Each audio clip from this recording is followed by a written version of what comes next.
Hey, what is up, everybody? This is Steve Breach coming to you, talking a little bit about Divas Wrestling. With the WWE upcoming, is Nikki Bella going to be beating the record of AJ Lee for 434 days of being the Divas champion consecutively. There's been talk for a while, basically because of Nikki Bella and her arrangement, being in a couple with John Cena, that John Cena is the one who has made Nikki Bella's Divas Championship run last so long, trying to bring some legitimacy to Nikki. I will honestly stand up for Nikki and for Brie both. Honestly, when Nikki and Brie left WWE the first time, it was just no big deal.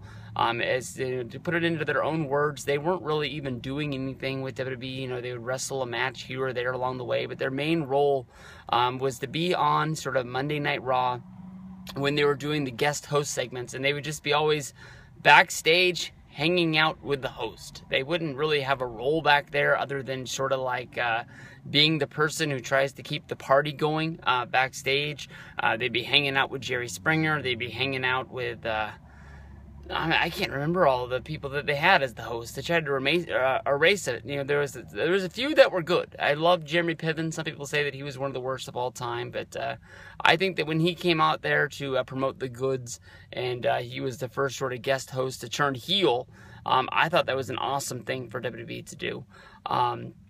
But Nikki and Brie, they left. They came back. And immediately, they were put into Total Divas, and some people thought that that was one of the only reasons that they were there. But when they were wrestling matches, they had showed that they had gotten a lot better. They didn't want to just be models that they were going to wrestle. They wanted to wrestle. And, for Nikki to be with John Cena and for Brie to be with Daniel Bryan, some of that is going to rub off on them, whether if they want to hang out with them and they're going to train at the gym or work out at, I don't know if they trained at the Performance Center or whatever they did to get better, but one way or another, just basically talking about the business, talking about what would you do in this situation. I'm sure that they try not to talk about work as much as they can, but they do it so often, and they're probably hanging around with each other as they're trying to get matches situated. Give some tips in there along the way. I watched your match. This is what I thought I would have done if I would have been in the situation you were in. But Nikki's been one hell of a champion, and she's done the same thing that AJ's done. She's ran through all of the competition. The only thing is that for AJ, they brought in Paige, and Paige beat her at the night after WrestleMania, and that's what ended the streak. And AJ ended up leaving. Some people said she had an injury. Some people said she just left to go hang out with CM Punk, who had left the company at the time, and try to let some water roll underneath the bridge, so when she made her return, it wouldn't be so awkward. But I don't think that they were able to ever clear that up. With WWE, issuing the paperwork to fire CM Punk, releasing him from his contract on the day of his wedding to AJ Lee, and then also filing the lawsuit against him. And she's reporting to the people who are, putting all of this against her husband, and her husband saying these things about the people that she's working with. I'm sure that it just was the best for her to walk away and retire and find out what she's going to do. I don't think that, honestly, WWE has one piece in mind that, we're going to let Nikki Bella break this record just for the one reason that we want to erase AJ Lee from the record books. I think that, honestly, if AJ Lee called WWE and said, "Hey, Trips, I want to come back to work," there's no way in my mind that they're not bending over backwards trying to bring AJ Lee into the Divas division. You can say one thing about having a lot of talent there, but having one more talent like AJ Lee is only going to put the Divas Revolution over the top. Do I think that we're ever going to see CM Punk and AJ Lee in WWE ever again?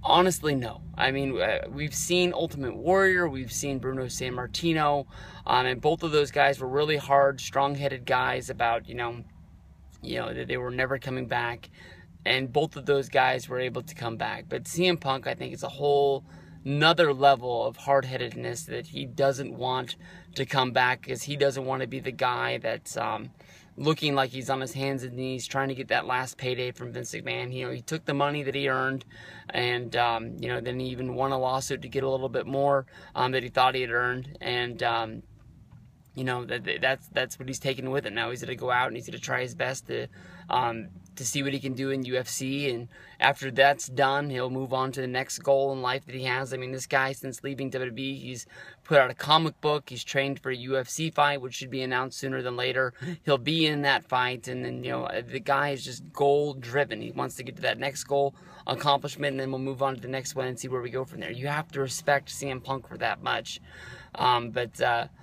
You know, as of right now, you know, Charlotte won the #1 contendership by winning to Beat the Clock on Monday Night Raw. Now she's the #1 contender. This should be moving into them breaking up the groups, you know, putting a little bit of dissension in Team PCB. You know, they pinky swear that it doesn't matter who beats Nikki Bella to get the Divas Championship, that they're going to stay together. But one thing leads to another when these girls actually have, you know, wrestling matches. You know, there's no doubt in my mind that each three of those girls are competitive driven, who think that they're the best at what they do.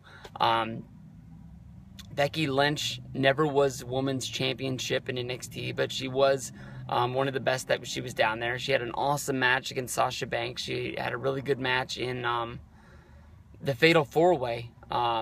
It was Becky, Sasha, and was it? I can't remember who was in that. It had to have been Charlotte, I would guess. There was 4 girls in there. I don't think I'm dreaming of the match. It was on one of the NXT takeovers before, you know, Becky became the true #1 contender going after Sasha, and they looked at that sort of like the turn for Becky where she was going after Sasha, and they sort of broke up that tandem that were together. But I don't know. I don't see why they would be doing this just to break her. There's some people that saying that, you know, it's not even guaranteed that the Charlotte title shot is going to be on pay-per-view. Some people say it might be on this week's Monday Night Raw, just to find a way to take that record and take it away from Nikki. Some people are always going to say that it's the only reason why she's there is because of John, but I don't think it honestly is. I think that she's a really good competitor. She's gotten a whole hell of a lot better, and you know, there's only more to come from this Divas division. You've got Becky Lynch, you've got Charlotte, you've got Paige, you've got Alicia Fox, you've got Nikki, you've got Brie, and you got Sasha Banks, and even Naomi can work a really good match. I mean, out of the girls that are being pushed right now, I mean, only Tamina is sort of looked at as the one girl is that they don't really want to put her out there on her own. You've got Natalya, who's nowhere to be seen. I guess she's just a manager now who wrestles, you know, some matches here or there, but she's not really thought of being in that spot of going after the Divas Championship. So we'll have to see. I mean, the Divas thing is only really blowing up. Some people say it's really starting to sail down right now, but I think it's only getting to the point where it's going to get better, because once these teams break up and we have matchups, it's like Becky Lynch going up against Charlotte, Becky Lynch against Paige, and seeing, you know, I'm sure that Nikki versus Sasha Banks would be a good match. You know, we're only going to be seeing more and more fresh matchups from here on out. I think that the way of the 9-girl tag, you know, the 3-3-3 is going to be ending soon. Maybe one of the groups stay together, maybe Team Bella. But we'll see where this goes. Fun times, everybody. Peace out.